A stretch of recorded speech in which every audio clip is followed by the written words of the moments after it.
Hello, hello. Good evening. Hello, everybody.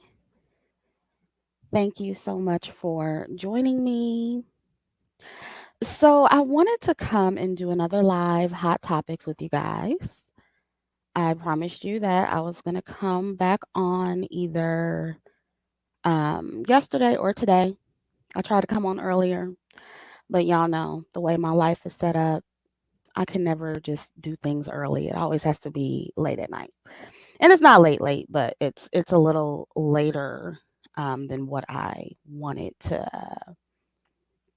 I planned on originally going live. Um, but there's a lot I want to talk about in this live stream, so we're not going to do a bunch of sidebar conversations. I won't be reading any super chats that are off topic, but I do want to thank everyone in advance for contributing to the channel. Also, before I get started, be sure to check out my community tab after this live stream is over. Um, for those of you who don't know, to kind of break up the monotony on my channel and in the sector of the internet in general, I'm adding a new series to my channel where I interview Black women who live various lifestyles. I got a ton of wonderful submissions from Black women all over the world, and I am preparing to interview them about their experiences. So if you applied and you haven't heard from me, that doesn't mean you weren't selected. I'm still going through the process and going through all of the applications. So please be patient. But I want to know what questions you have for these women. And I'll be making a community post for you to ask your questions for each individual lifestyle. So, um, hey everybody, hey everybody. But so far, I have two posts up on the community tab where you can ask your questions, and I will be posting more over time. So make sure you keep your eye on the community tab if you have a question for a certain lifestyle. Also, I got so many submissions, so I'm currently not accepting any new applications, but I will be in the future. So be sure to get on the mailing list to get the next invite, or you can join to become a member or a patron. All of those links are in the description box. Okay, y'all got it? Got it? Good. So now that we've gotten that out the way, let's get into these topics. So, let me know if you guys can see my screen because I know the last time y'all was having issues seeing the screen. Now, this topic, hold on, give me a second.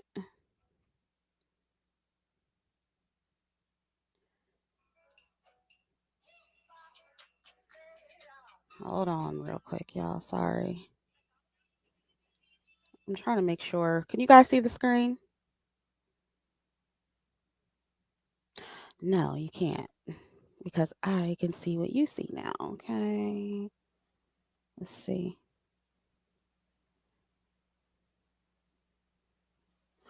I don't know why it does that in the beginning. It's so weird.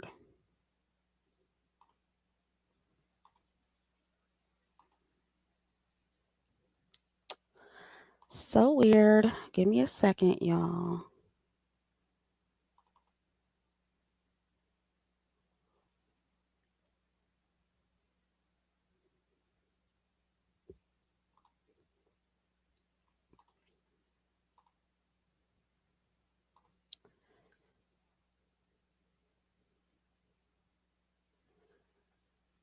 Alrighty, yeah, this is gonna stay up, so you don't have to worry about it. Okay, there we go. So let's start with the dating coach that said his fiance wasn't the most beautiful or intelligent. Um, let me see here. So this is from Solomon Buki. Probably pronounced that wrong. If I did, I'm sorry. But he says, "You're not the most beautiful woman, neither are you the most intelligent woman. But like I've chosen to never find perfection in anyone else. I put my gaze on you. And with that commitment, we would mold ourselves for ourselves. Our perfection is in our commitment. Stating that you're not the most beautiful slash intelligent might sound like it's not a compliment, yeah, but it's a realistic base for love. Acknowledging that my woman isn't the best, but I'm not looking for the best. I was looking for you and I found you. There's no best, there is just someone you choose to see the best in them. This to me is real love, not the one that consoles itself in the faux reality that their partner is the most good looking, most intelligent, successful person in the world. That's disingenuous and doesn't give room for love to thrive. And then he says, I love you, Iyanfe. I'm committed to you. I miss you so much, but my love for you is stronger than distance. Okay, so he is in Nigeria to my understanding, and she is in the UK. Okay, so keep that in mind. And this has gone viral. Literally everyone has been talking about this. Thank you to the person who sent me these screenshots. You didn't leave your name, but you emailed me, so I appreciate it. That's where I got all these screenshots from. So shout out to her. Um, but it's interesting that this happened literally right after I made a video about how black men um are not attracted to the women they have children with. And the fiance, she actually responded in a podcast. The podcast is called The Podcast Gang. And I found what she said and how she rationalized her fiance's Facebook post to be very interesting. So I did clip some of the podcast and we're going to take a listen to some of it.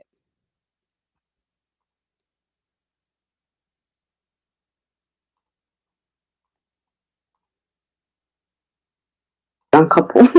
Sorry, pardon that. But he sent it a couple of days before he actually posted it. And when he sent it to me, I think I was working. So I think I just glanced at it and I was and when I saw that first sentence, I was like, what do you mean? How can I not be? Oh wow. Because I think the idealist in me kind of like and the sentimental part of me kind of popped up, and I was like, what do you mean I'm not the most beautiful? Like, what are you chatting about, bro? um, but then as I read the full message, um, I was just like, wow, like this is actually very profound because it goes beyond. I mean, if he had said, if he had just said the same old, oh yeah, you're actually the most beautiful woman I've ever seen in my life, like it would have. It would have made me feel good. Yeah, I would have been like, oh, like that's so sweet. Um, but that to me, in my The opinion, meaningfulness.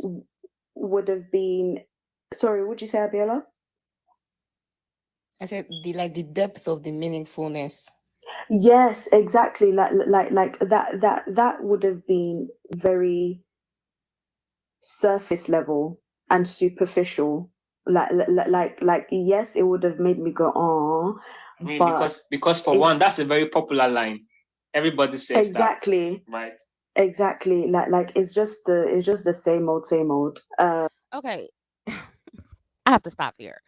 You know, I cannot stand fake deeps, y'all. I cannot stand fake deeps because there was nothing profound or out of the ordinary about what this man said about his fiance. It was the cliche, oh, inner beauty, you're beautiful on the inside, and that's all that matters. What is new or profound about that?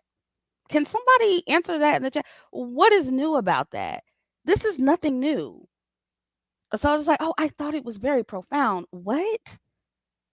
What are you talking about? Okay, let's continue.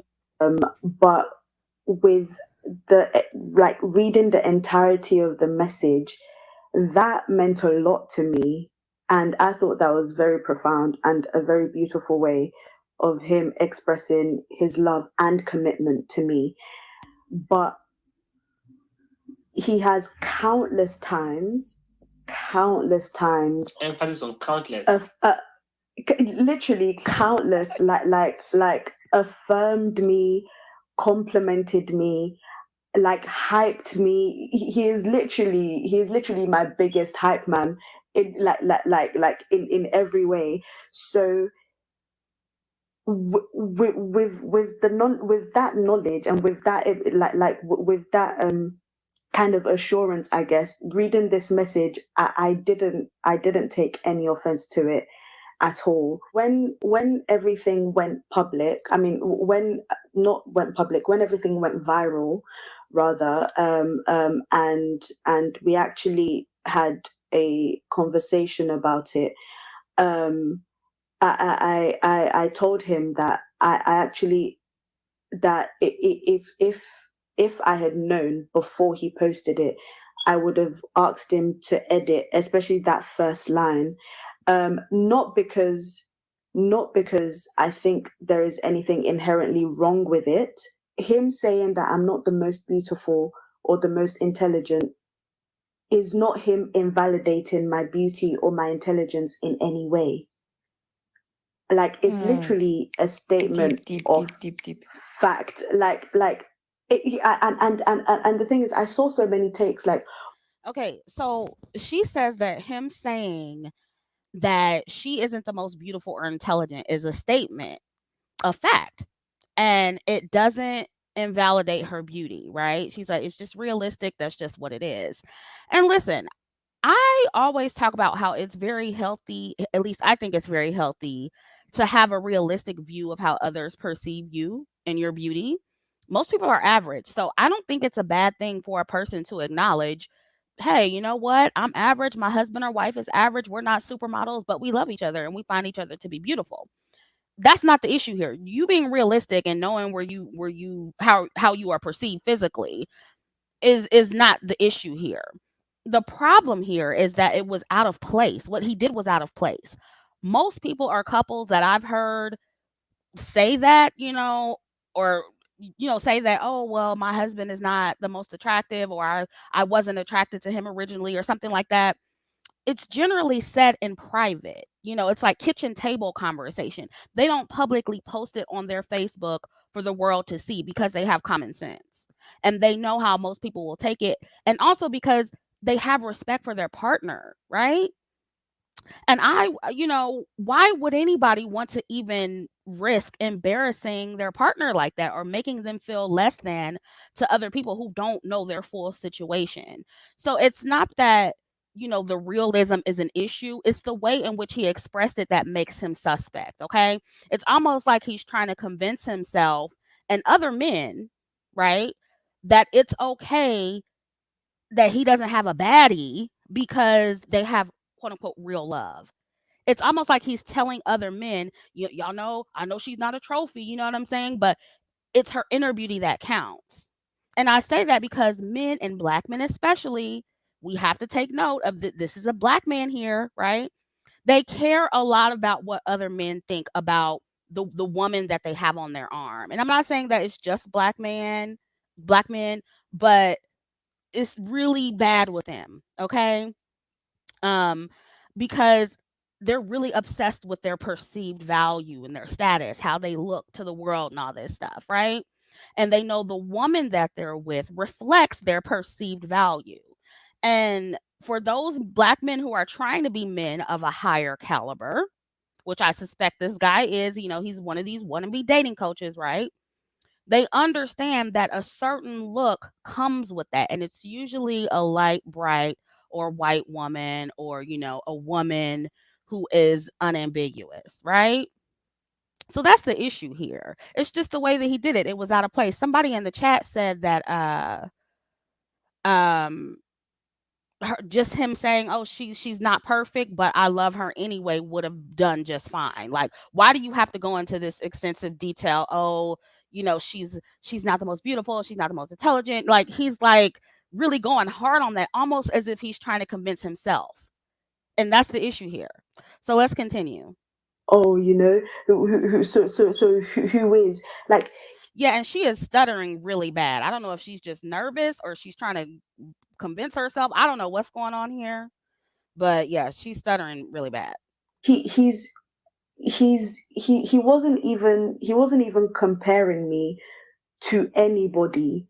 Like, it was literally a general statement of fact. And that wasn't even supposed to be like the focal point of the message. So like, what once I actually grasped the focal point of the message, that bit even became irrelevant. So it shocked me that it sparked such an uproar, but at the same time it didn't shock me because of how people think.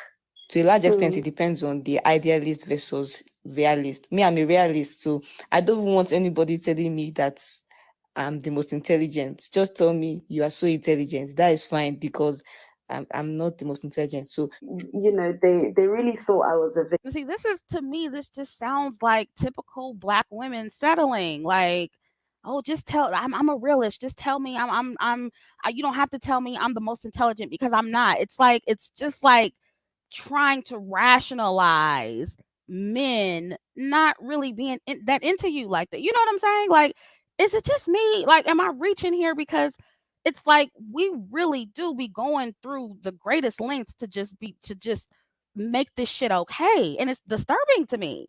It's disturbing. victim. But please, though, yeah, I'm not a victim. Please, I am not a victim, and I am not being manipulated. That was another thing that people were saying. And here we go. Oh, I'm not a victim. I'm not a victim. Nobody, girl. It's just we're obsessed with not wanting to be a victim. Oh gosh, black women. This is sad to me. It's just so sad. Oh, he's probably manipulate. He's not manipulating me. yeah.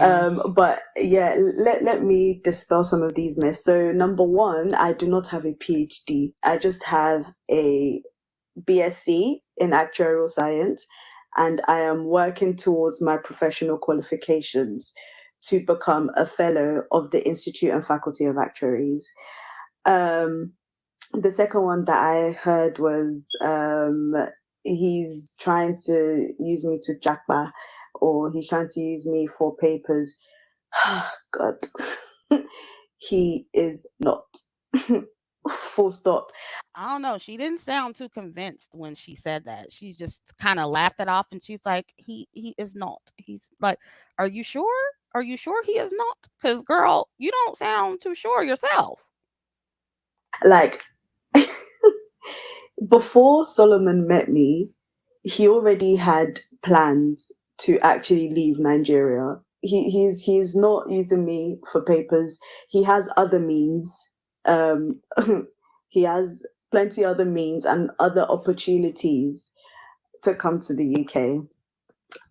Another one was that can you imagine? Someone even said that it was me that gave him the ring to buy me my engagement ring. I mean, sorry, it was Are me you that gave him the serious? money. Yeah, that it was me that gave him the money to buy Wow. me my engagement ring. I'm just like, I saw the receipt with my eyes the day he paid, the day it was shipped to Nigeria. So please, let's be calming down.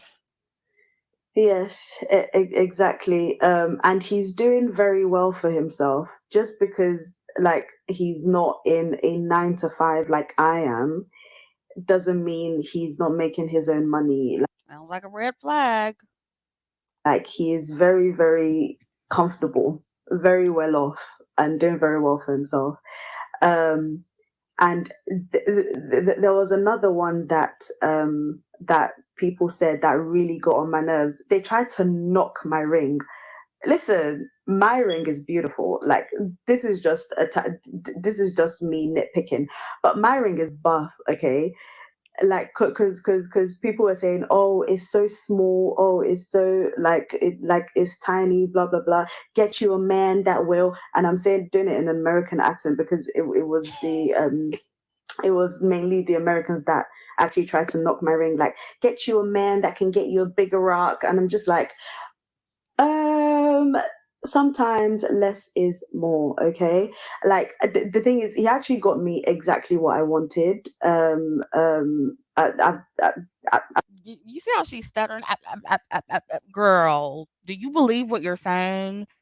And the thing is this, like, we do this a lot, y'all. We do this a lot. We will talk ourselves into accepting what the man can afford. And look, I'm not saying that's necessarily a bad thing all the time. Like, every woman can't be hypergamous. Every woman can't have the biggest diamond on her finger. Every woman can't have the biggest rock or whatever. It's fine. But it's like, when it's more than one red flag, and you got the small ring, and it's he's saying that you're not beautiful, or you're not that beautiful or intelligent online, and he don't have a real 9 to 5, he don't have a stable job, he's a quote unquote dating coach. It just, it's giving scam. It's giving, he does need his green card. It's giving, he come up woman. That that's what it's giving. I'm sorry. That's what it's giving. It's just too many things. It's too many things. Like, okay, let's continue.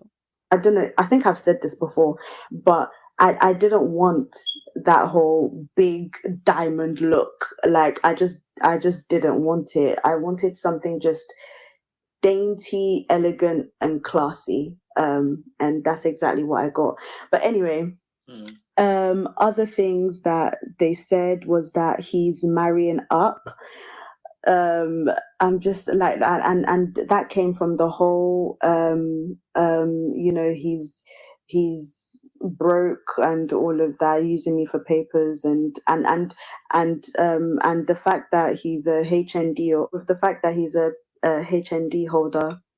um Firstly, the concept of marrying up or marrying down is quite classist. And Here we go. I don't believe it's God's kind of marriage. Okay, now, hypergamy is quote unquote classist and ungodly until you're somewhere mad because he's not bringing in enough money in the house, or when y'all divorce and you have to pay him alimony.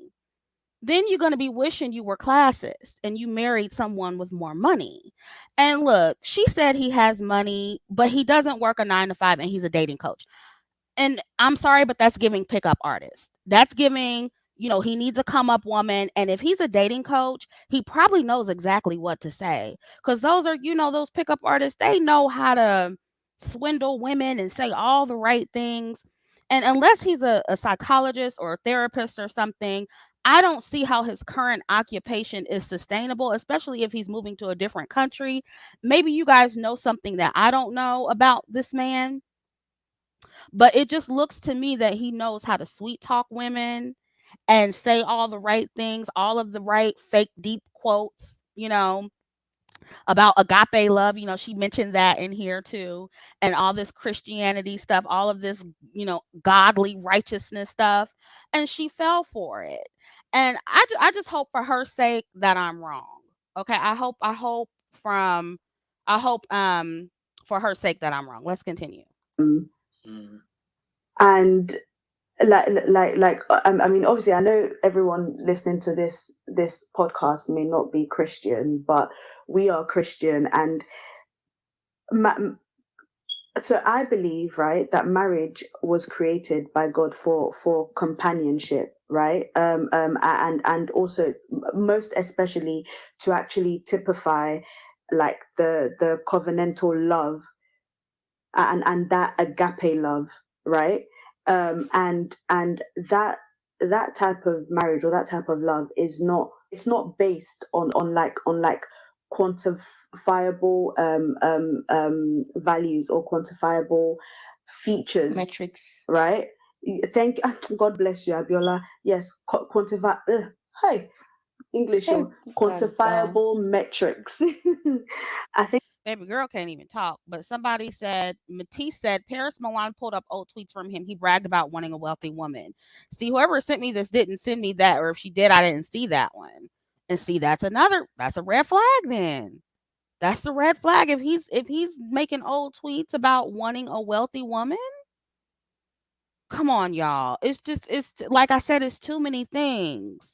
It's too many things. He's a sweet talker. That's what he is, and it worked on her. Damn, I hate that for her. think there may have been a couple of reasons why people had a problem, especially with that first line, right? And Abiola mentioned it briefly earlier, the whole thing about realists versus idealists, right? So Solomon is a realist, and he's more of a realist than I am. I'm kind of I'm kind of somewhere in the middle, right? Now, so some some idealists may actually you know make a statement like, oh, you're the most beautiful or the most handsome person in the world, and truly believe it. I think that that is possible, and I think it's important for us for yeah I think it's important for us to make room for that, Very true. right? It's very possible that they may actually I actually know someone who calls his girlfriend the Mm. most beautiful woman in the world, and I believe he truly means it, right? So like, and that's not a problem. Mm, Someone like Solomon, who's a realist, and who says, okay, so you're not the most beautiful and you're not the most intelligent, but even with that knowledge, you're still the best for me, and I still choose you regardless of that. Like, I think people just need to kind of Yeah. mm, come out of themselves a bit and really explore other mm, perspectives and other absolutely. Yeah. viewpoints.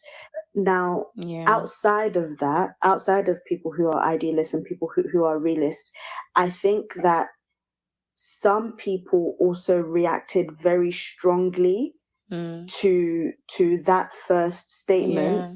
because of past trauma, because of insecurities, possibly that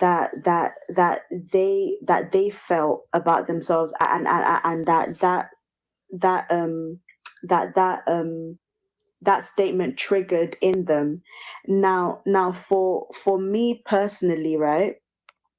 Um, for me personally, um I am quite secure in my beauty and in my intellect. This is where this is where also like me being a Christian comes in as well, because my identity is in Christ and it's unshakable, right? So literally nothing can like dispel Yeah. that.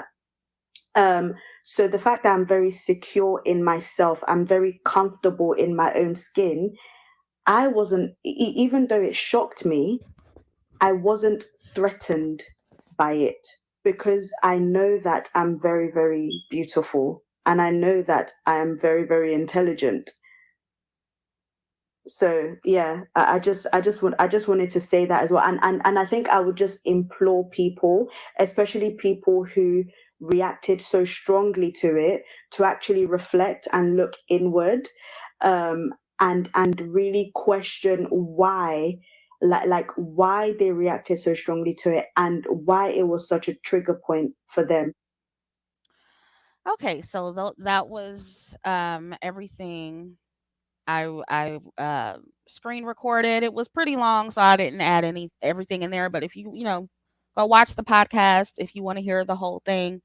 But I think she's right in what she said about how we can't project our own feelings and insecurities onto her. But I think it's more so that we see the writing on the wall. We see the writing on the wall. We know how most black men are, and we know how most of these relationships where the black woman is more educated than the black man, more established, he doesn't really have a stable career. We know how this usually plays out. We know that most black men are colorist. So we know it's one thing to say, okay, I'm not 100% my man's type. I'm 80% there. I'm 90% there. But we know how when most black men say the most beautiful women, we know usually what they're talking about. And it's usually very far away from the typical unambiguous black woman, in which she's very beautiful woman. But we know that when usually black men, talk about quote unquote the most beautiful women, it's usually not women who look like her. So it's we know the writing on the wall. We know how this usually plays out. And just like somebody said in the chat, his whole life is a red flag. Like everything about this is a red flag. It's not just one or two things, it's multiple things. And so, it's not us, honey. It's, don't be trying to diagnose us. It's not us with the insecurities. It's likely you. And those insecurities allowed you to be very easily swindled by this man, probably, Um let me go up because I missed a super chat.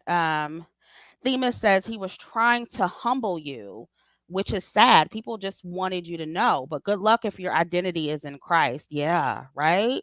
Like people just trying to look out for her. And I don't, and thank you for the super chat. I don't believe that she should be bullied. I don't think she deserves that. I don't think anybody should be bullying her. But I do think that a lot of these comments are coming, I know at least for me, for sure, it's coming from a place of love and concern. Like, I would hate to see her and get bamboozled like that. But she's not listening, so she may have to learn the hard way. Phoebe says in his old tweets, he said that if he was with a woman, he would make her feel like the most beautiful woman in the world. But he's a realist. On his Facebook, he says he's interested in women and men.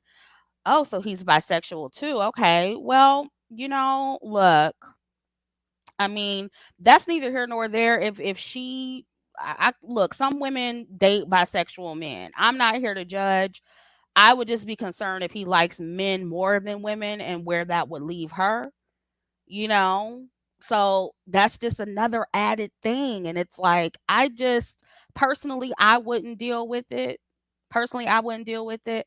Um, Girl, but we tried to tell you.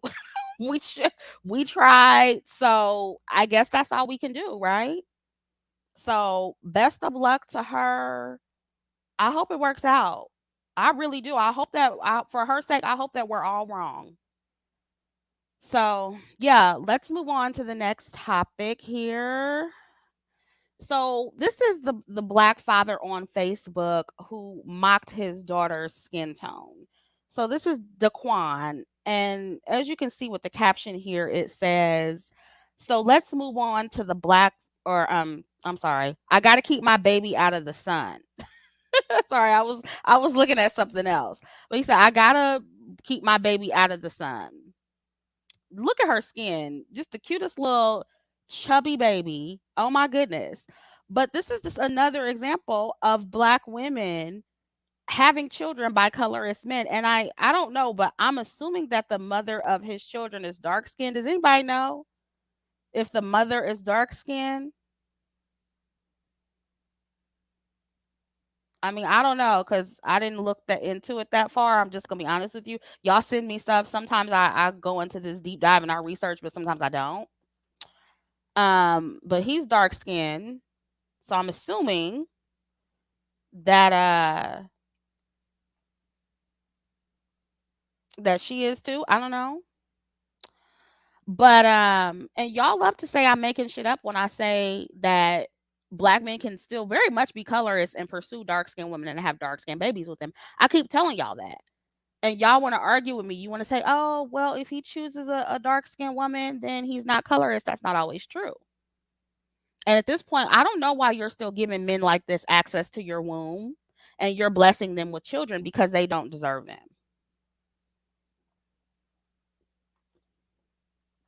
And this was his next post. He said, "The people that get beat, the people that been getting mad at my post is all ugly as f, and can't produce a baby as beautiful as mine. Is that why y'all mad? It gotta be because me and my baby got the same complexion. So why would I be mad about my baby's skin complexion?" And this is just damage control, just like the last story. They come through and they try to do damage control. So he's, trying to make it seem like, oh, my baby is beautiful. He's trying to call her beautiful as if that's going to minimize him pretty much mocking her skin tone. That's all this was about. Like this, him calling her beautiful. I guess that somehow proves that he's not colorist. I don't know. I don't know why they always type like that, child. I be getting all caught up. Okay, and then in this one it says, and my baby photo still going up with her black ass. We on the road to 8K. So he's just happy at the end of the day that this is making him go viral and getting him subscribers. You know? No press is bad press, right? And then in this one, he said, "This girl said I don't deserve no child. Shit, I wouldn't even want to be your child." So basically, he's insinuating that she's ugly. And I'm like, dude, this is not helping your case. This is not helping your case. Like, somebody's going to do that to your dark skinned daughter one day. And what are you going to say?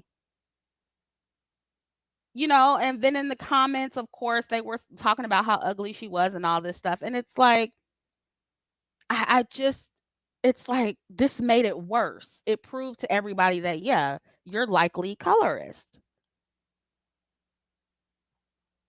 And so he's, keep oh my black ass baby, we got to keep you out of the sun. And it's not just black men who say that. I've heard black women say that as well, especially older black women. So, I do believe most people, regardless of gender in this community, are colorist.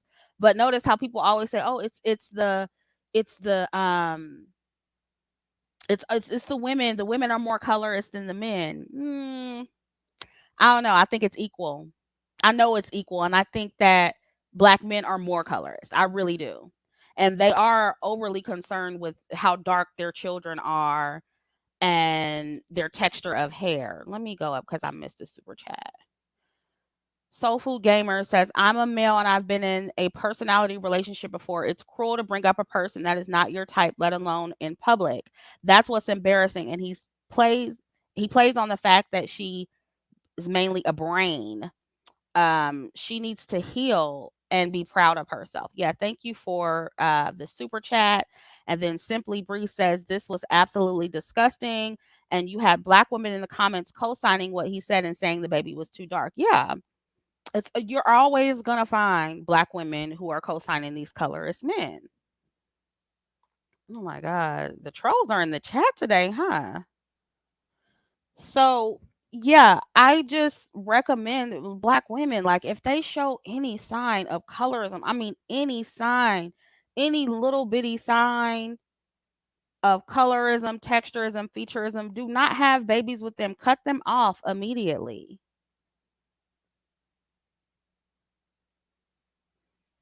And so yeah, I wish that baby the best. There's no telling how she's gonna grow up. There's no telling what she's going through in her household. I just really feel for her. So next we have what do we have next? Here we have another example. I'm gonna play this. We have another example of a black man who is simply smitten by women who are not black. I just want to show y'all his reaction. I'm Spanish and Algerian. Woo! Woo! Okay. Bro. Where are you from? Wait, hold on. Hello, Mum? Yeah, Mum? I feel like I found the one. Okay? really? Okay, I'm joking. Nah, I'm dead. your mix is beautiful. I Oh, won't lie thank to you. you. Your mix is amazing. Thank you. I Yeah. appreciate that. Where are you from? I'm from Angola. Angola. Okay. Yeah, So yeah. fala português. See? Okay. Oh my God! You're making me go red. I can't even go red because I'm black. I'm dead. Yeah, no, okay. Interesting. And then what do you do for a living? Me, Yeah. I work in finance, so I'm a senior personal banker at the moment. Wow. Yeah. So the Shade Borough is like the UK version of the Shade Room. So yeah, I mean they're just all over the world. This is how they are, y'all. And you're still trying to have babies with these men. You're still checking for these niggas. So I just wanted to show somebody tagged me in this, and I just wanted to show y'all like this is what they're on. So let's move on to another man who doesn't fuck with black women. This is Nick Cannon saying that basically saying that most women have stank vajayjay. I'm not gonna play the clip because I'm trying to make this as quick as possible. But as you can see here, he says 80% of women need assistance with their feminine hygiene. Now, I said this in a private video and I'll say it again here. Black women, this really has nothing to do with you. Because Nick Cannon he mostly dates non-black women. He's mostly slinging peen to non-black women. He's very intentionally impregnating non-black women and ambiguous women with whom he's engaging in polygamous. Is it polyamorous or polygamous? I think polygamy. He's into polygamy, I think. Um, and I wish that black women would just stop responding to these men. Just stop, and I know I'm talking about it now, but it's because it went viral. We need to just respond accordingly when they say shit like this and just be like, well, you don't even mess with black women, so that's really not my problem. That must be a non-black woman pussy problem. Like, y'all need to start responding like that instead of always trying to prove that you're the one that doesn't have stank pussy or whatever they're, talking about with women. Like, it's just ridiculous. And and to me, like I said before, the problem he may be experiencing is that he's hitting all of these women raw and he's throwing off their pH balance, making them smell bad. And I think that men have just gotten too comfortable trying to embarrass women about our bodies. So instead, let's just start redirecting the conversation to their dirty community dick, because this is getting ridiculous. Because your dirty dick is probably the issue. Percy, we're not doing this today, Percy. Okay, thank you for the super chat though. Percy being here trying to link up with people. But yeah, that's what it is. Yeah, these niggas, men in general, a lot of them, I'm not gonna say all of them, but they're not always the best with their hygiene. So the fact that, women are actually allowing these men to come up here and say this on public platforms and agreeing with them and sharing this, it's ridiculous. Now, could you imagine, like, out of everything I've shown so far, could you imagine if the genders were reversed and the women were talking about men? If a woman went viral for saying that niggas dick be stinking, or, he always has shit in his drawers or something like that.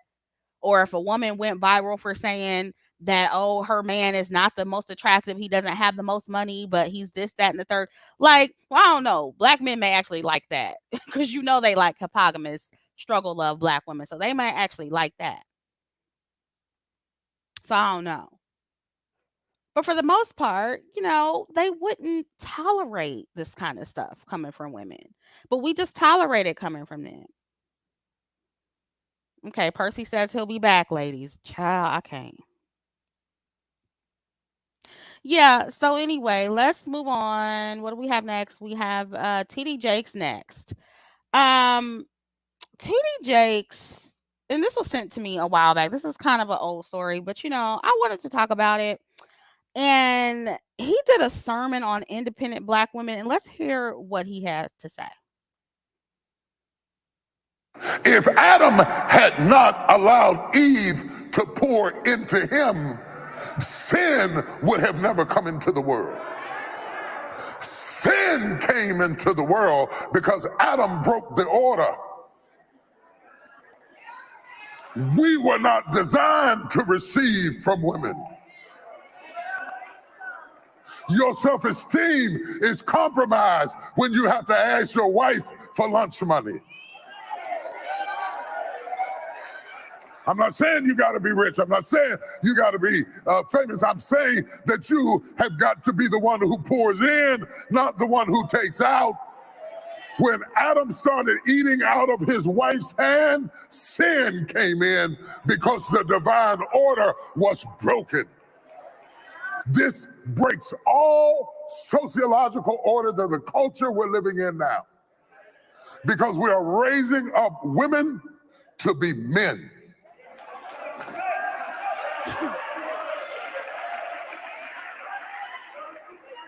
And you are not applauded for your femininity. You are applauded in the contemporary society by how tough, rough, nasty, mean, aggressive, hateful, possessive you are, and you are climbing the corporate ladder, but we are losing our families.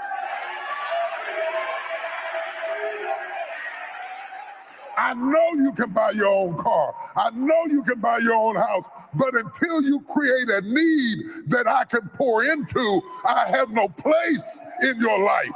So stop coming home bragging to me about how much you don't need me and wonder why I shy away. Oh, y'all ain't gonna talk back to me this morning.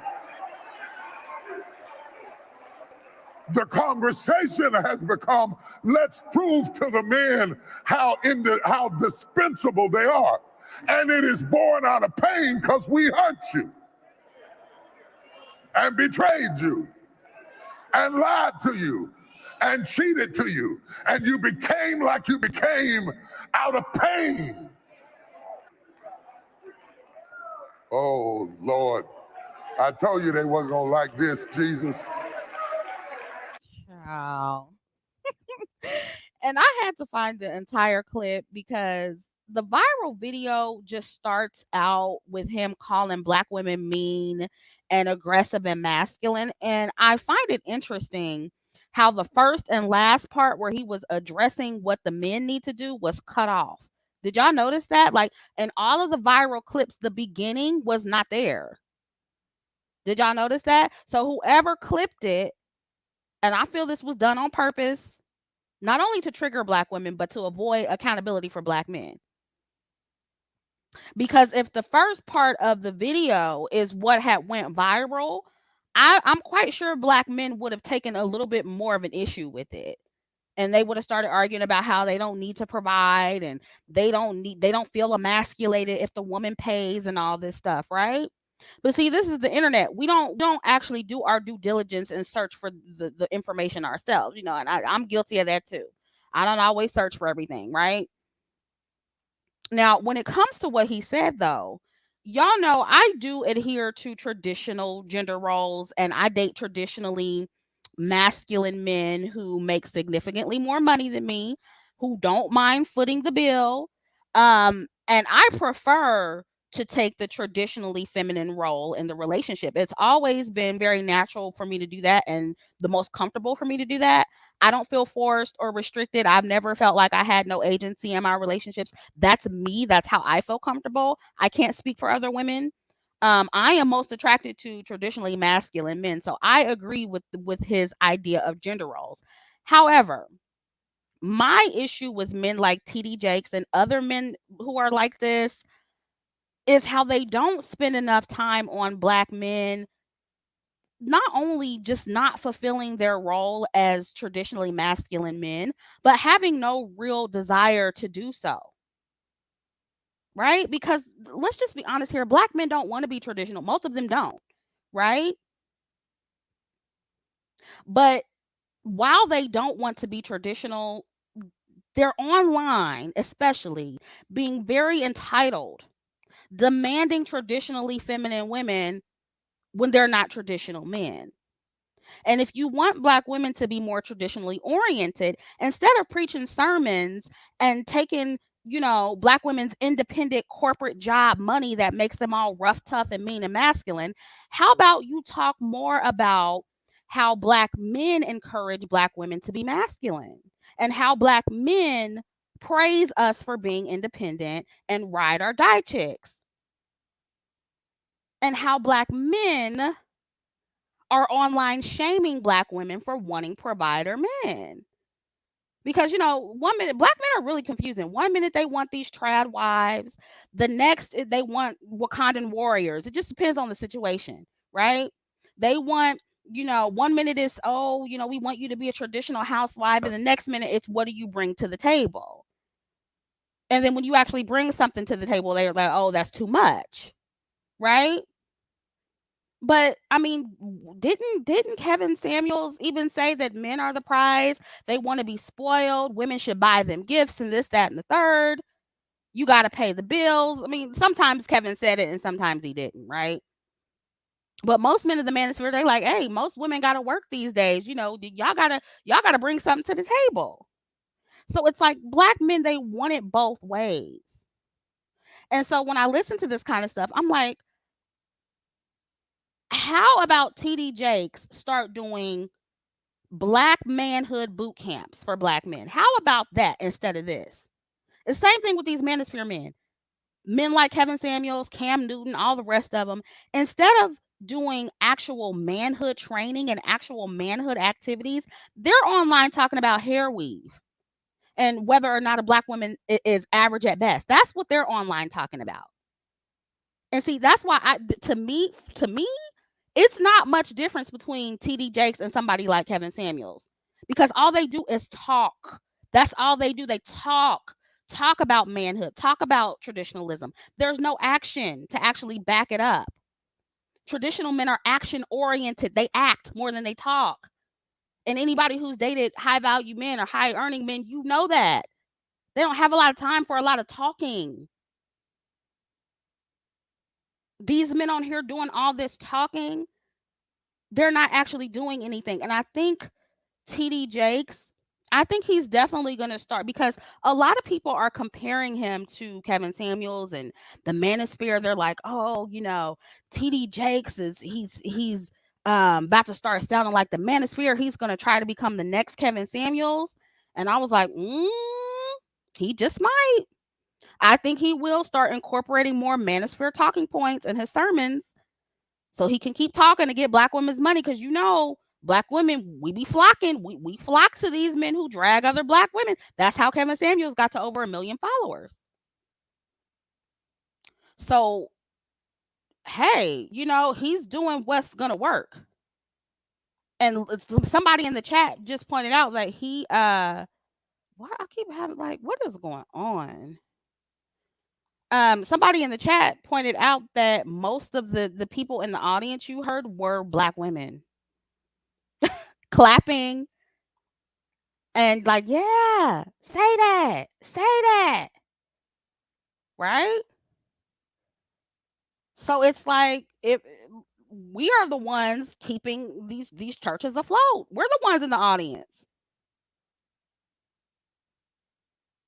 because we get moved based on words. We get moved by word salad. So they know what to do. They know they could just get up there and talk a good game and not really have to do shit, because black women are going to keep coming, keep contributing, keep putting money in that collection plate. So no, they can't actually train black men or preach to them, because they know black men ain't about to pay for that. They know black men ain't about to pay for no manhood boot camp, because most of them don't want to be men. They don't want to be traditional. They don't want to do that. They talk like they want to do it, but they don't want to do it. And TD Jakes and all these other Negroes, they can't come up here and try to preach to black men, because then their money will dry up. See, these black pimp preachers, they talk a big game. But they ain't really about that life, y'all. They're not. And the men know it, which is why they cut the first part of this clip off. That's why they did it. And another thing I don't like about TD Jakes' sermon is how I felt. Did anybody else feel like he handled the men with kid gloves?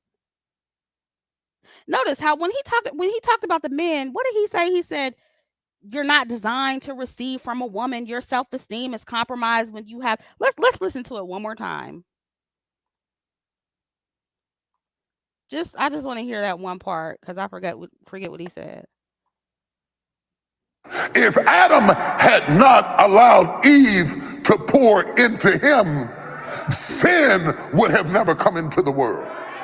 He did say if Adam didn't allow, so he's holding the men accountable, but just keep listening. Sin came into the world because Adam broke the order. We were not designed to receive from women. Your self-esteem is compromised when you have to ask your wife for lunch money. I'm not saying you. Yeah, so this is pretty much all he said about the men, right? The women are not designed to receive from a man. Your self-esteem is compromised when you have to ask a woman for lunch money. And then when he gets to the women, he starts going in. He's like, you're applauded for being mean, nasty, hateful, aggressive, rough, tough, I'm like, whoa, wait a minute. Hold on, TD Jakes. You wasn't just going all in like that on the men, though. So let's listen to that part real quick. To be men.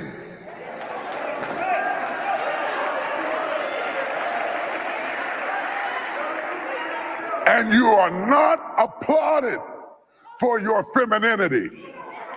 You are applauded in the contemporary society by how tough, rough, nasty, mean, aggressive, hateful, possessive you are, and you are climbing the corporate ladder, but we are losing our Yeah, you see how he handled like the women? But he'll never say about the men, you've been conquered, so you're weak, you're soft, you're effeminate, you're dependent, you ain't got no money, you're living off a woman. Can we hear you say that, TD Jakes, about the men? I mean, we need the same energy, bro.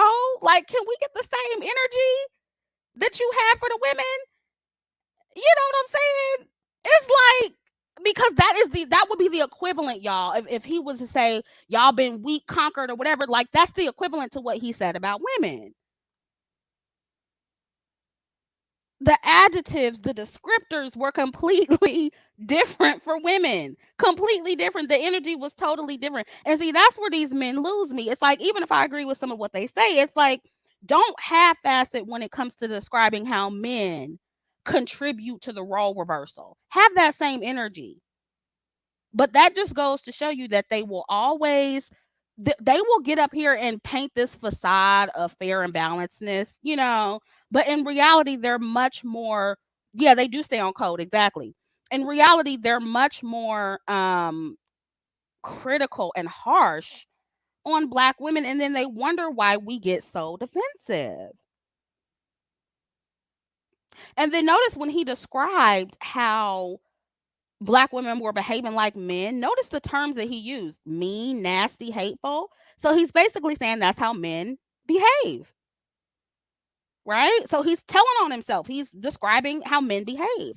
And look, I know to a certain extent, to physically build and maintain society, men have to be, and to be protectors and providers and all that stuff, men have to have some of those unflattering qualities that women don't particularly care for.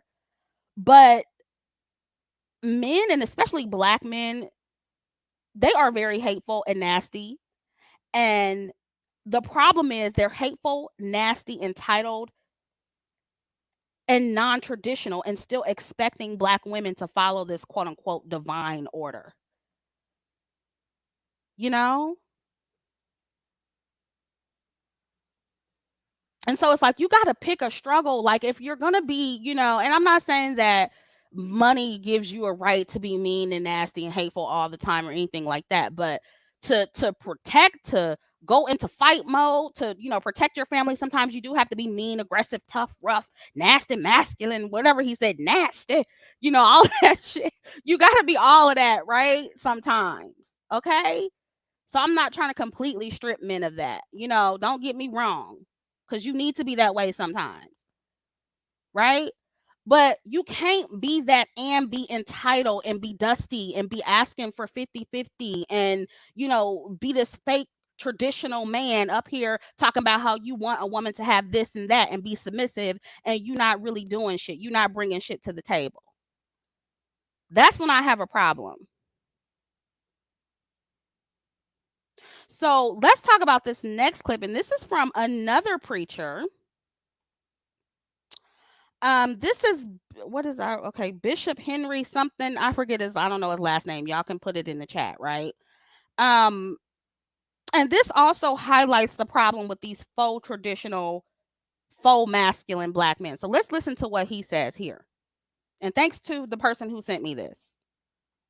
The mistake women are making is when you're looking for a perfect guy, no issues with them. He's wonderful. He's dark and handsome, tall, white and handsome, whatever colors you like. He has to have a job. He has to have a car. He has to have a house. He has to have money in the bank. He has to have muscles or things that are on your checklist. It's all wonderful. I get that because you're looking for a perfect man. And I'm telling you, this is where you're going to be disappointed.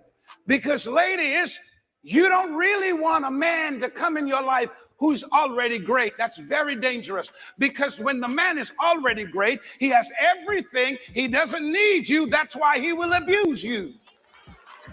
You need a man who desperately sees you as a helper, sees you that you can pull the greatness out of him, sees you as a partner who will build an empire.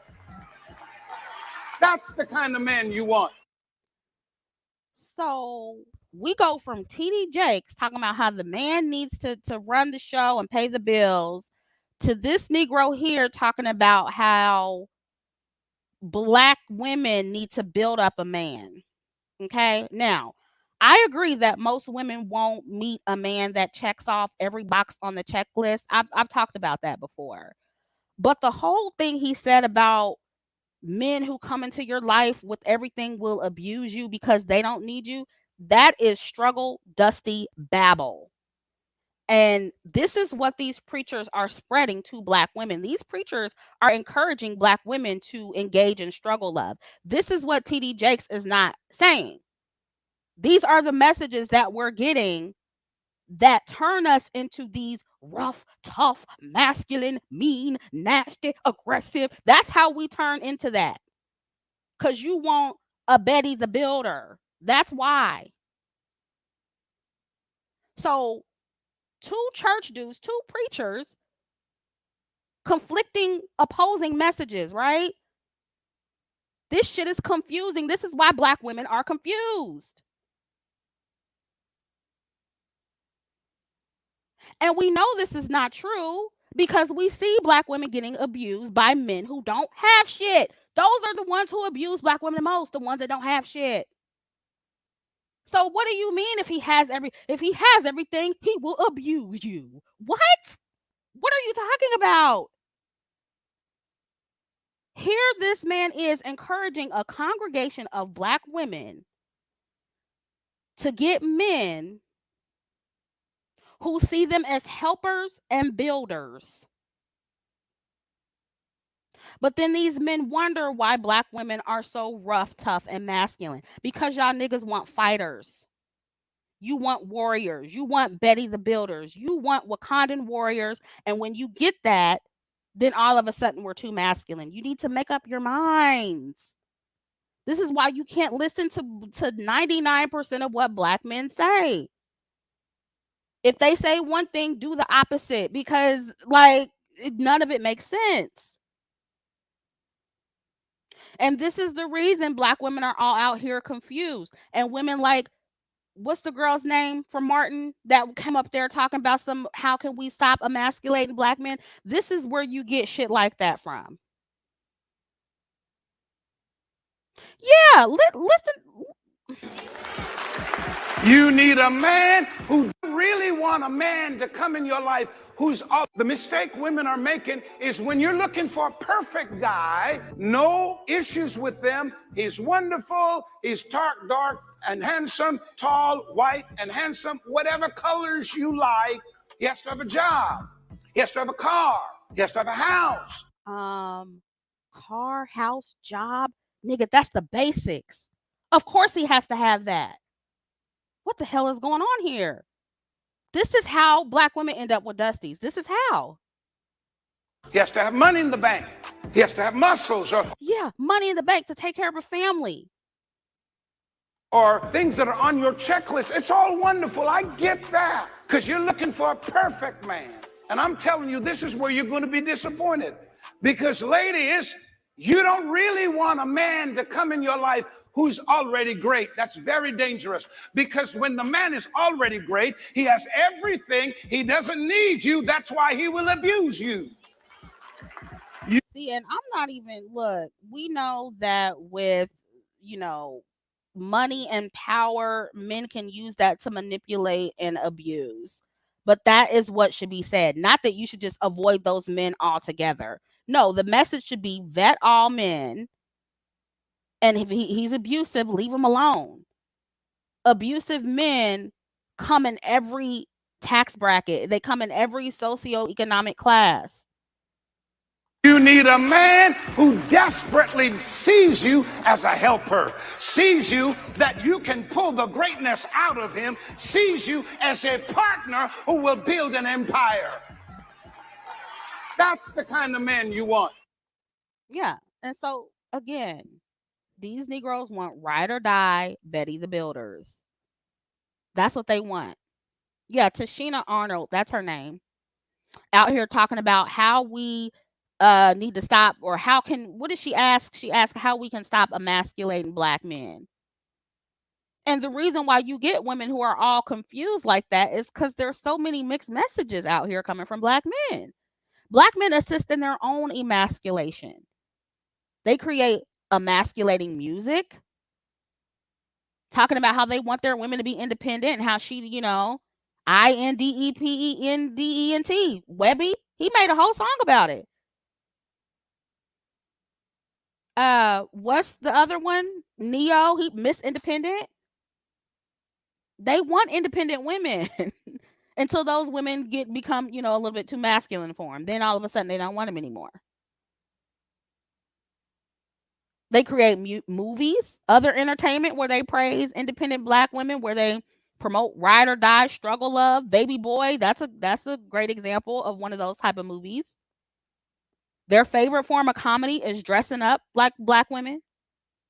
They love to do that. I'm not saying other races of men don't do that, but black men are real heavy with it. They love dressing up like black women. Every time a nigga gets shot by the cops, they're encouraging and praising both black men and little black girls, by the way, or black women and little black girls. They're encouraging them to fight on the front lines. They're encouraging them to buck against the system and buck against white men and the police, right? But you want feminine women? No, you want soldiers. That's what you want. So they do all of this to assist in the masculinization of black women and the emasculinization of black men, and then they act like they had nothing to do with it after, it goes bad. It's easier to put most of the blame on black women than to do the actual work with other black men and hold themselves accountable.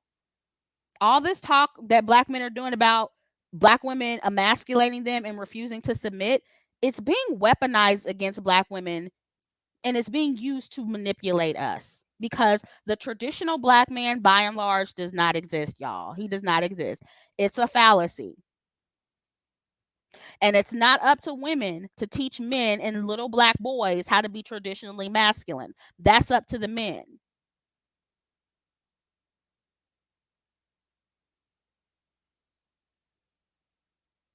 So black women, stop allowing black men to blame you for their emasculation and their failures to be men. Let me see here. TJ says it's not a coincidence that the attack on educated / high earning black women increased when black women started out earning black men. This is just misplaced competition. Yeah, it is. And black women, you also need to stop trying to compete with them, because some of y'all do compete with men when it comes to their money and stuff and their careers. I'm not about to try to flex on anybody. Oh, I got this and I got that. I'm not about to try to flex on a nigga, because that, to me, that is the quickest way you open yourself up to being taken advantage of. That's how you attract a bunch of opportunistic men. When you start trying to compete with them.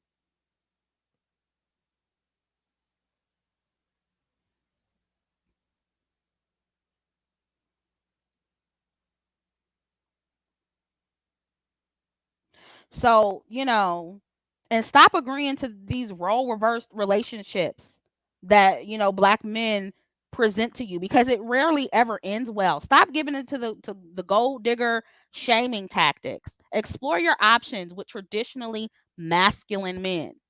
Stop choosing effeminate men to have children with, because this is what you get. You get a community of men who basically blame you for all of their failures. That's what you get. And these men are basically telling you they can't teach your sons to be masculine. So why produce with them? Why give them any sons? Why give them any children? Only give children to traditionally masculine men that can teach your boys how to be men. And all that shit, I can hear it now talking about, oh, well, we need to dismantle the gender norms and gender fluidity. Fuck all that shit. And oh, we need to stop being classist. I get it. I totally get it. But it's usually the women who suffer the most when they engage in hypogamy and they start talking about this anti-classist stuff and gender fluidity, and they have children with these non-traditional men. So I will never encourage otherwise. I'm sorry. I'm just not going to do it. And I know this is going to ruffle some feathers, what I just said, but if you want marriage and children, y'all need to stop trying to apply all of these gender fluidity definitions, different definitions of masculinity to your personal relationships. Because I notice when heterosexual Black women who are having, when we have these conversations, the feminists, the LGBT, y'all always want to jump in and start giving your completely ambiguous definitions of masculinity that don't truly benefit Black women in the long run. They just don't. I'm talking about heterosexual Black women who want heterosexual Black men who want marriage and want families. That shit does not work out for them. And I'm sorry, but you cannot change most Black women and women in general. You can't change our desire for traditionally masculine men, because a lot of that shit is biological. Not every single thing is a social construct. And if you notice, y'all gonna call me homophobic. I don't give a shit, because somebody needs to say it. Not enough of y'all are saying it, or you're too scared to say it. Even some of the LGBT who always jump into these conversations and y'all start talking about, oh, archaic masculinity, and this is just not right, and this is so restrictive, all of that shit. Guess what? They also like traditionally masculine men, especially the trans women. They're not telling you that, though. They love traditionally masculine, toxic, masculine men. They like that shit, just like you do. They're competing with you for the same men. And you're sitting there trying to let them tell you and try to convince you to date effeminate men that you don't want to date when they don't even want to date them. Come on now. Stop playing. I've been around too many of y'all. Y'all can't fool me. I got a bunch of gay friends. I know how y'all get down. Obviously, not all of you, but I know how many of you get down.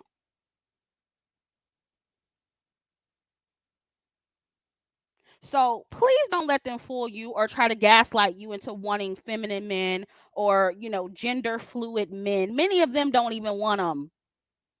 Many of them don't even want broke men and trying to call you classist. They don't even want to date broke men. So guess what? You don't have to want them either. If they don't want feminine, broke men, you don't have to want them either. Stop apologizing for that shit. You can like what you like too. You can have preferences too.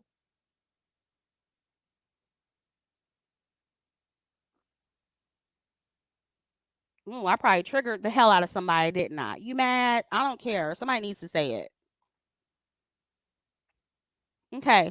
So continuing on the topic of power they hold, non-traditional Black men, I want to play a couple of clips that further proves my point that these men are not traditional. This first clip, I'm sure many of you have seen it. This is from a woman on TikTok. So let's hear what she has to say. Power they hold over Black men. This is why also power they hold over Black men.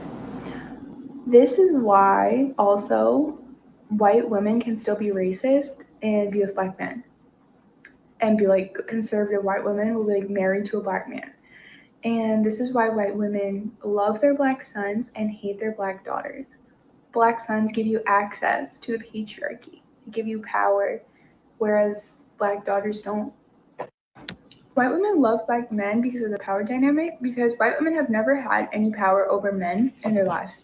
Because obviously all the white men in their lives have always had all the power over them. So white women have whiteness over Black men. And obviously to be in any sort of like control feels good, especially when you're used to never being in control. White women feel safe with Black men not only because of the hypermasculinity that they believe Black men exhibit, but because of the whiteness and power they hold over Black men. This is why also white women can still be racist and be with Black men. And be like conservative white women will be like married to a Black man. And this is why white women love their Black sons and hate their Black daughters. Black sons give you access to the patriarchy, they give you power, whereas Black daughters don't. Okay, so some of y'all said she's mixed. I didn't know. What is she, white? I thought she was like white Latina. Either way, she's white. Okay. And I don't know about y'all, but what she said, it really rang true for most of the Black men in my family anyway, who are with white women. Most of the white women I know who are with Black men, including the Black men in my family, are making the most money, and they are pretty much controlling their relationship. Yet when these men get online, right? Let them tell it. These women are so submissive. They're so traditional. They're snatching up the hordes of traditional Black men. And so it's very interesting to hear this woman say that, so we could actually hear it from the horse's mouth and we could get some insight, in which I mean, I think we already kind of knew this, but it's very interesting to hear her say it. And what this actually made me think of is two different stories. One is where that one guy, I think his name was Mano or something, he said he likes slave play with white women. So I think some Black men, they actually get off on white women controlling them. And then the other story it reminded me of is the Toby Abumseli situation, where his snow bunny, I got to censor my words. She unalived him. That's what everybody else is saying now. That shit sounds so goofy, but yeah, the snow bunny unalived him, right? And so it seems like a lot of these women are just really good at performing submission, which is a performance anyway. But, I think they're really good at performing submission on most Black men because they're not truly traditional men in the first place, And then when they start kind of feeling emasculated like they do with Black women, like they say they do with Black women, then they try to, like, I don't know, assert themselves in an area where the white woman may want control. And that seems to be where all hell breaks loose. That seems to be, when they start getting into it and they start fighting and then somebody unalives the other person, Yeah, unalive it does sound goofy, but YouTube be tripping with the censorship. But yeah, so I think that is part of what's going on here. You know what I'm saying? And that may be why these unions, with Black men and non-Black women, that may be why they have a higher divorce rate than most, other interracial relationships. I don't know. So that's just something to think about. It's just something to think about. And then this other clip I have, this is from, pretty sure some of y'all saw this. I don't remember who sent me this, but right on. But this is from the TLC channel, and it's a story about a man, a Black man, as you can see in the middle. He doesn't work. He's with two white women, as you see on each side. Those are his wives, I guess, his girlfriends. I don't know. He does not work, and they pay the bills while he stays home and he does work around the house. He's a house dad. Yeah, they're sister wives. He's a house dad. So let's hear what he has to say. I am a stay-at-home dad. In our household, the women are the breadwinners. That's the way we run things here. That's the way we like it to be structured. Nick is a trophy husband, if you will. We prefer it that way, Right. honestly. Like I would go crazy if I was at the house all the time. And I pride myself on being a breadwinner, and Jenny's right there with me. I am a manager at an organization company. Jen is management in an IT company. Jen and I make more than enough money by ourselves. We don't need that. We don't want that. Let me just say this right quick. If you look at a chessboard, the king doesn't really move much because he just moves a square at a time. Meanwhile, the queen, she's all over the board, okay? The queen's got all the power. The king just kind of holds court. This nigga I here, am this nigga's a pimp. Like he's in the best situation of his life, honey. This is probably like 95, and I'm being generous. 95% of black men's wildest fantasy. This is what they want, y'all.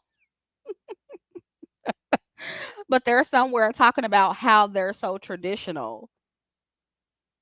Y'all don't realize that so many black men out here would love this. Two, I don't know what they consider to be cooperative wives who pay all the bills and they get to stay home and be house dads. They would love this. They would love this. And so, when I heard that clip from the girl before this one, and then I see them now, it does give some credence to what she was saying. Like, okay, well, do some white women want to be in control of black men? Is that why they date black men? Because they feel they're easier to control? I think there is some validity in that. I definitely think there's some validity to that. So I don't think, these women are as submissive as black men make them out to be. I really don't. I really don't. And I think that, this kind of dynamic may work for black men, temporarily anyway, because black men are just not, very traditional men, and they, I guess what they consider to be submission is, I don't know, cooperation during sex, or just, not really objecting to him being a lazy ass nigga that's not doing nothing around the house. Like, that's what submissiveness is to them, and that's not submissiveness. That's what traditional relationships are to them, and that's not traditionalism. So this faux traditionalism that black men have, like this idea of what their idea of traditionalism is not real. It's a fallacy. It's not real. This is something else that they have going on. And I'm not saying that all black men are this extreme. But mileage may vary.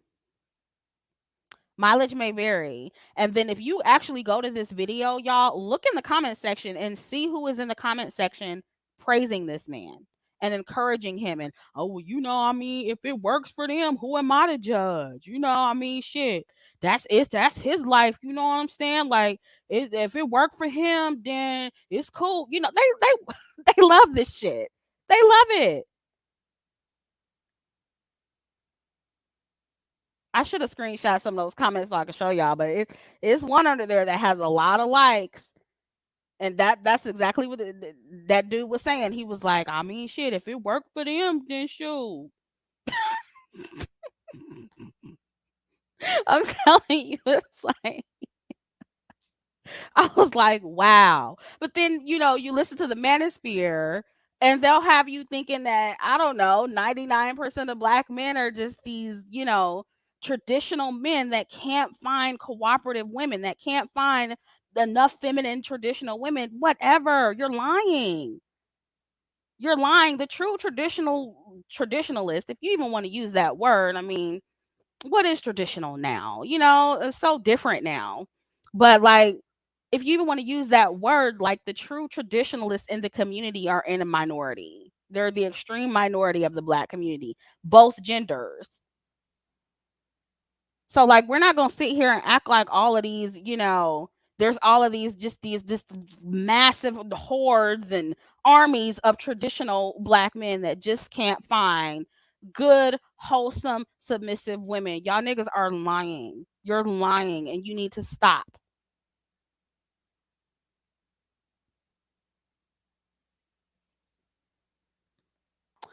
Mahogany says the women are married to each other, and he is not married to neither one of them. He is technically disposable. Yeah. He likes it that way. Look at his face. Look at him just grinning. He loves this shit. He don't give a fuck about none of that. Like, he don't care about being disposable. He don't care about none of that. He is just living his best life, honey. He is living his best life. You know?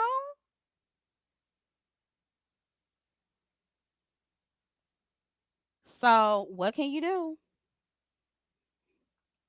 Where are we at on time? Okay, good. This is the last clip. Let's close out with a clip from Iman Shumpert. Shumpert. I don't know how to pronounce his last name.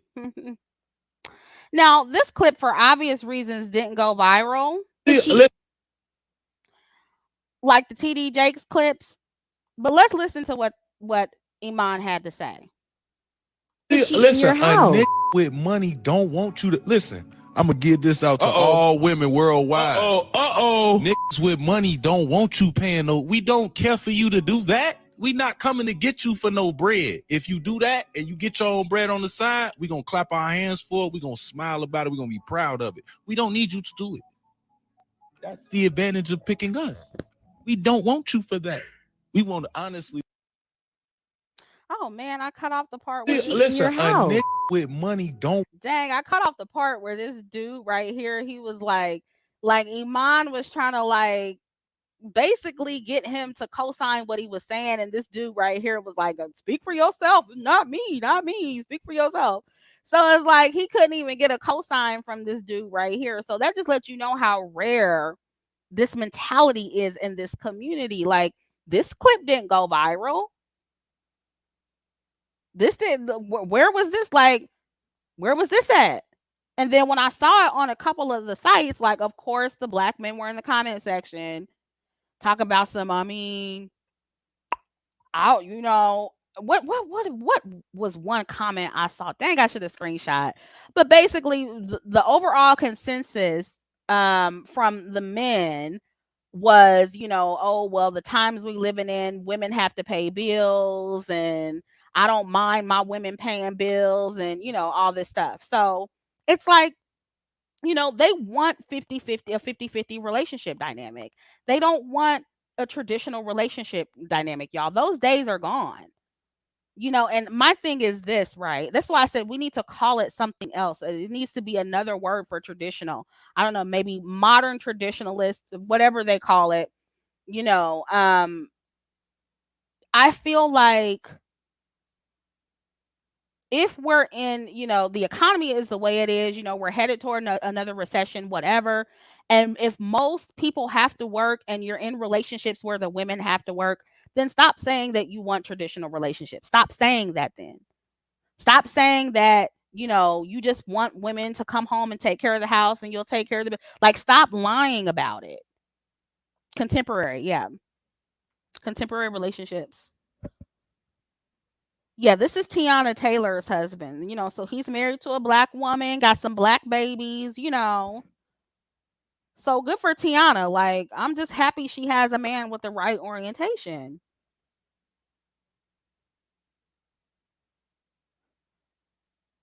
I always said, I probably shouldn't say this. This is not Chrissy After Dark. But let me just say this, like, him and Tiana to me are a very sexy couple. And let me just say, I wouldn't mind being a fly on the wall. But we can save that for Chrissy After Dark.